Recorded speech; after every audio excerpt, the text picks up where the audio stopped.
Thank you, Laz. Is that good? Yeah, thank you. Thank you, Laz Concorda and Deputy. I'm introducing the bill entitled Housing Miscellaneous Provisions Bill 2024, and this bill intends to make amendments to the Housing Regulation of Approved Housing Bodies Act of 2019 and the Affordable Housing Act 2021. The Housing Regulation of Approved Housing Bodies Act 2019 provides for the regulation of approved housing bodies, AHBs, for the purpose of supporting stronger governance and the financial viability of that sector. I don't know whether is there a copy of it. You sure? Thanks. I thought there might have been. There's no copy of this. It was amended.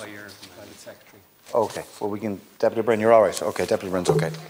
Yeah. Well, the last count quarter, please. I'm sure that. Well, maybe we could arrange copies. If that's so. We will arrange copies the last count quarter. There's a slight amendment to that we made just beforehand. Sorry.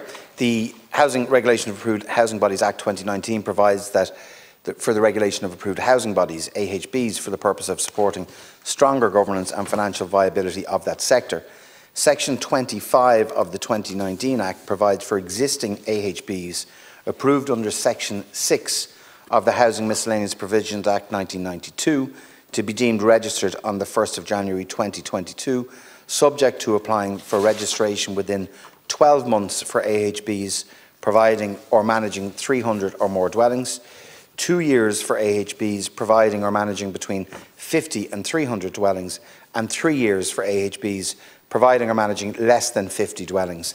The Act was commenced on a phase basis, and concerns were raised by the sector regarding the prescriptive nature of the eligibility criteria set out in Section 25 of the Act. Due to the eligibility criteria being overly prescriptive, very few AHBs would meet the criteria and, as a result, would not be in a position to register, causing cancellation of registration by the approved housing body regulatory authority by virtue of technically not meeting the registration requirements within the time frame set out in the Act. In particular, a provision that, and I quote, that all of its property, both real and personal, be applied solely in furtherance of its primary object or primary object specified in the Act, means that AHBs with constitutional objects outside of the primary legislation, the primary object specified in the Act, would no longer be allowed to use any property for those objects. The timelines were extended through legislation in 2022 to allow time for the consideration of the issue.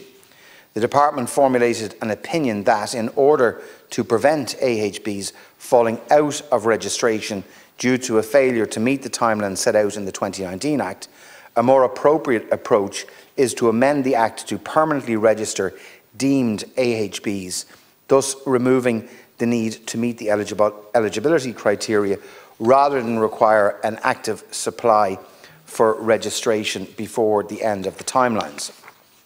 This approach is in line with the approach taken under the Charities Regulation.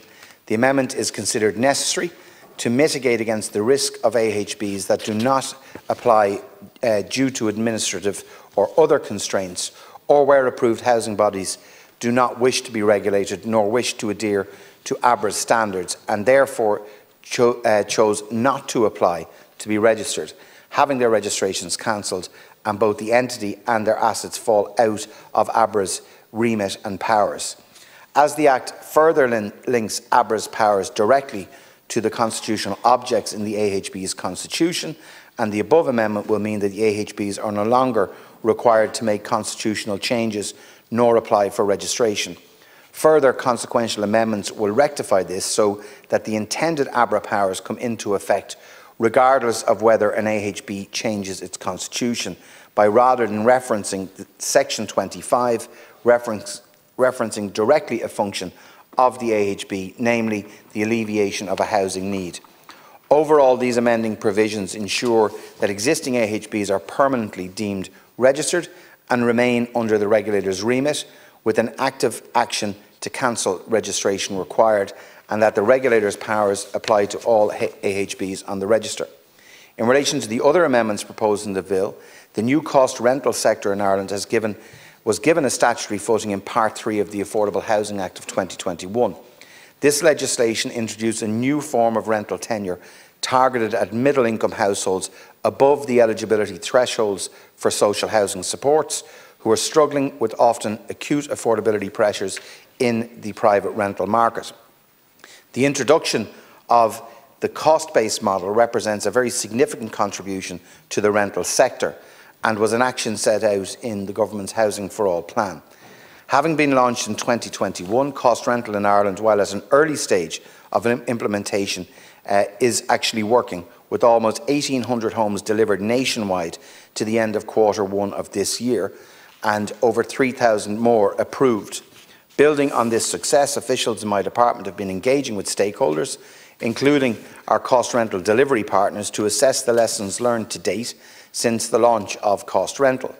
Arising from this process, a number of measures have been identified, which I believe will help to further support the continued growth of this sector and to strengthen its legislative framework. As outlined in the bill, it is now proposed to amend the Affordable Housing Act to provide for the following new elements: that providing for the Minister to prescribe eligibility requirements for different compositions of household, providing for allocation plans for particular cost rental homes, and allocating cost rental tenancies to tenants in situ. By prescribing eligibility requirements for different compositions of households, this will allow for the introduction of individual household income eligibility requirements for shared households to reflect the variety of household formations which now exist, and provide for 2 or more unrelated adults to access the benefits of a cost rental tenancy and share the cost of the overall rent. Following the proposed amendment to the Act, this will be done through regulations, which I will bring forward as Minister in due course. This has been, Alas Ceann Comhairle, a very popular form of tenure, a new tenure that's growing right the way across the country. And I think this amendment in particular is something that we've agreed with stakeholders, with our delivery partners, and will actually enable additional access for additional individuals and households to access cost rental as this sector is growing. The second amendment provides for cost rental landlords to propose allocation plans for particular cost rental homes. These are similar to the schemes of priority that are already provided under the Affordable Housing Act in respect of local authority affordable purchase homes.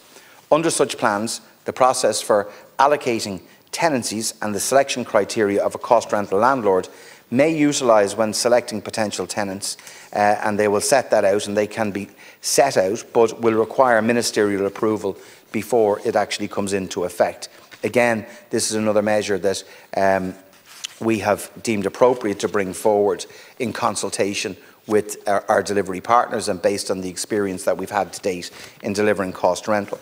The current system of allocation, a lottery to randomly select and to sort all eligible applicants, will remain in place as a default option. But I believe that providing scope for alternatives, this will allow for greater flexibility and indeed greater efficiency for cost rental landlords tenanting increasing number of homes. The final amendment will provide for circumstances where a cost rental dwelling can be provided to a tenant in situ in that particular dwelling at the time of its designation under Section 30 of the Act. Currently under the Act and associated regulations, a cost rental dwelling must be allocated and leased in a transparent manner. This includes advertising the property. Obviously, this cannot be done for practical reasons where there is a tenant in situ. Therefore, I am proposing to amend the Act to allow for such circumstances and the designation of these homes as cost rental. There will be one further amendment added to the Shannon committee stage, and this amendment is to facilitate the capitalisation of the Land Development Agency through an amendment of the National Treasury Management Agency Act of 2014, and this amendment was approved by Cabinet today. I am confident that these important enabling amendments will continue to support the development of this sector as delivery increases in scale, as well as providing access to cost rental to even more people. Thank you.